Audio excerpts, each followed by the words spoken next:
I don't remember his name. Wait, hold on. Sunday. What's Sunday got to do with it? Sorry? No, I haven't. Do you want to summarise his work for me? I'm guessing you have. I wouldn't be able to put it in a comprehensive way. Okay, give your best shot. Well, no, I think it's best that I just share the video. Yeah, fair enough. I wouldn't want to mischaracterize what you said. I wouldn't feel like I'm in a position to do it. But I'll share it with you. That's absolutely I fine. just wanted to say that I super respect your work, by the way. What's your name, bro? From a Muslim, I do respect your work a lot. Emir. Thank you very much, I Amir. just think it's a healthy debate. Yeah. I'm not siding with anyone. I think God gave us reason to listen to arguments and then we judge for ourselves.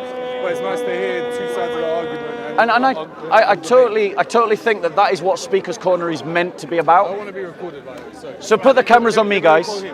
Yeah. And blur out that little bit when you had him. Yeah. Stand there so I can get your shot. Okay. So I'm just getting Bob, yeah? So I would say to you, I'm going to shoot from the back. bro, he says he doesn't want to be on camera. I can't make. So I can pick up his voice. I can't do anything about that. So my point to you is that I agree with you. People should use their reason. And I would suggest to you two things. Firstly, if Jesus Christ was really crucified, absolutely Islam is false. Secondly, there are 11 non-disputable facts that happened in the first century. The historians agree about. These, if the Quran was true, the Quran and Muslims don't have an answer for all of those facts. They have an answer for 3, they don't have an answer for others. But the fact that those historical events are true presents a problem for Islam. Because they are true, it means that if the Quran was true, they should not have happened. But they did happen, which strongly suggests that the Quran is false. Right? And so these facts are these. Christ was crucified. Christ was buried. The apostles were in despair about the fact that their Lord was crucified. The tomb a few days later was found empty. The first Christians taught that they experienced a literally risen Jesus Christ. They made that the central part of their message. Because they made that the central part of their message, the Christian movement was born, that they started to venerate Sunday as opposed to Saturday as a holy day of veneration, that James, who doubted that Jesus was the Messiah, became a Christian, that Paul, who persecuted the church, became a Christian, and that they, and I can't remember the 12th or the 11th, but there you've got a whole bunch of facts that, if the Islamic story was true, cannot be accounted for. There's no explanation as to why these things happened. But they did happen. And because they happened, it actually presents a proof that the Islamic story is false. Now you need to use your reason and investigate that claim. I will go away. I look at this diligently, but I'm not in a place to debate. That is absolutely fine. Let me give you a gift. I always like sincere people. But if the gift could be with an email to share this content with you. Yeah, I'll give you my email as well. That's absolutely. You come across open enough as well. Yeah, absolutely. Look at things. Amir, have you got a Bible? No, I actually do have a Bible. Yeah. You have a Bible. Let me give you something else then. If you've already got a Bible, there's no point me giving you a Bible. When you finish with Bob, can I engage with you just on the mic, not on the camera? I can hear your voice. I'm here really as a spectator. Yeah, but it's good to hear your spectating what you think of being at Speaker's Corner. Oh, we can't see you because I'm focused on him. Okay. This I asked. Okay, bro. Let me give you a little gift. Sorry. Bear with us 1 second. There you go. You can read that over a cup of coffee. It'll take you minutes. Great. Bob, can I ask a question? Yeah. I'll be here next Sunday anyway. All right, So let's if I talk have any next Sunday. questions, Yeah, absolutely. More than welcome. Yes. have healthy Yes, of course. God bless. You mentioned like 11 facts, Yeah, 12. 12 facts. Yeah. One of them, for example, would be like you said it was buried, for example. Yeah, it was buried. You said it's indisputable. Can you just like walk through the evidence of Okay, So I don't know, bro. I don't think so. I don't think so. So in answer to your question, why is it an indisputable fact that Christ was crucified? Christ was buried, right? I'm going to give you. So here's the reasons. If you look at Roman law about how to treat those who are punished, or if you look at the writings of Josephus Flavius, that talks very explicitly about what happened to crucified souls, and then you cross-reference that with Matthew, Mark, Luke, John, and Paul. They all the two sources, like the Roman law and the writings of Josephus, show that burying was normative even for condemned criminals. So it just fits the background. Yeah, it gives a background paradigm into which Matthew, Mark, Luke, and John all state Christ was buried. And they're all independent. And they're independent and they're early. So it's all first century documentation, it's all first century evidence, and except for the Roman law, which is second century, but it's talking about what happened before. And the fact is, if you've got independent early evidence all stating something about history, historians have no reason to doubt it. So what we have, like four gospels. And Paul's writings. And Paul's writings. Yeah. And they're all independent. They're not relying on each other.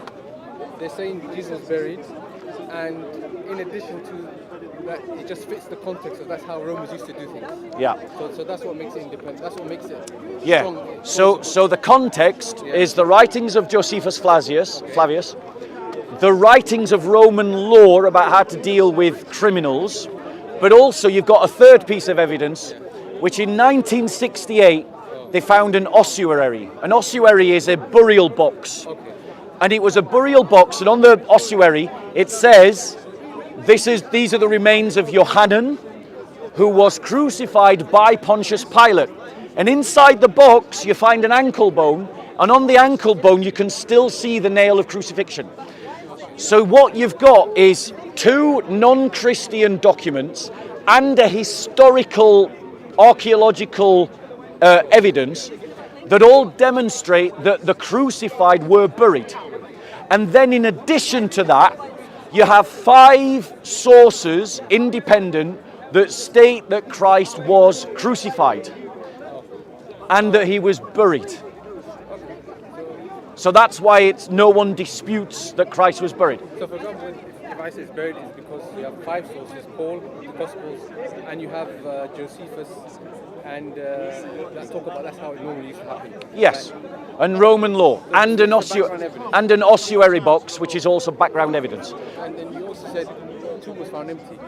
Yes, so the tomb was found empty. That's also an indisputable fact. Yes, so for instance, Bart Ehrman, for instance, he tries to dispute the fact that there was an empty tomb, right? Historians, actual historians like Dr. Mike Lacona, basically say that Dr. Bart Ehrman doesn't know how to do history, right? The reality is that even Dr. Bart Ehrman agrees that in the first century, the first followers of Jesus believed that they had seen the risen Jesus Christ. And the question that anyone who doubts this has to answer is, why did they become convinced? Okay, so is the empty tomb based on them later believing that they saw Christ? No, they believed because they saw an empty tomb and because they had seen the risen Jesus. So the empty tomb is based on what? Their experience. So it's based on what they said. Is it in the New Testament? Yeah, it's in the New Testament. But the thing that you've got to understand is that these beliefs about the resurrection of Jesus predate the New Testament. People don't believe in the resurrection of Jesus because of the New Testament. They write the New Testament because they believe in the resurrection of Jesus. Okay, no, I understand what you're trying to say. I'm just trying to understand what you said. What they're indisputable. Yeah. So they're indisputable historically. Yeah. Because if you're going to dispute something historically, what you need to do is come up with a hypothesis that explains the facts. And then you've got to present evidence for your hypothesis. What are the facts that tell us that the tomb was empty? Right. So the facts that the tomb was empty is this. Okay. paradigmatically, in first century Judaism, Second Temple Judaism, when a prophet or someone who was a great teacher died, right, the custom was to venerate the tomb. Christ himself accuses the Pharisees and the Sadducees, and he says that the death of every prophet from Abel to John the Baptist will be poured upon this generation because you venerate the tombs of the prophets who you acknowledge that your forefathers killed. And Jewish writings outside of the New Testament also testify to the fact that Jews would venerate the tomb of a great teacher. So if Jesus Christ died and his followers believed that he was a great teacher, but he didn't rise from the dead, in that cultural milieu, what would be the most natural thing for them to do? They just venerate the grave. They just venerate the grave. Yeah. But they don't. Now what they go on to do is to proclaim that Christ had risen from the dead. That's your first evidence. Your second evidence is that the claims about Jesus' resurrection was not the only claim that was made in the first century. There was an alternative argument that was made from the first century that the apostles stole the body. And that continued even into the 3rd century. Christians reference the fact that Jews are still saying that Christ's body was stolen. But what is that an admission of?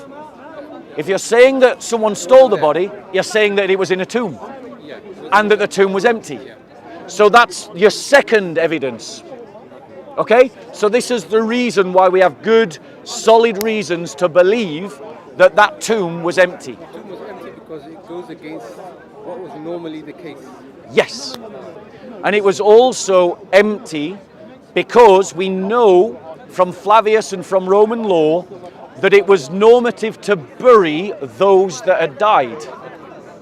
And we also know that the Gospels and the writings of Paul all testify to the burial. I just wanted to know that. Yeah, that's fine. What was the other one? So that was one example. Another example is that the early Christians, the Jewish Christians, venerated Sunday as a holy day. Now, you don't sound like an ignorant man. What is the holy day for the Jews?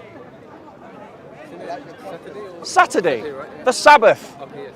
So why would you start venerating the first day of the week as a special day? Good question. Well, Christians have an answer to that question. It's because they believe in the resurrection.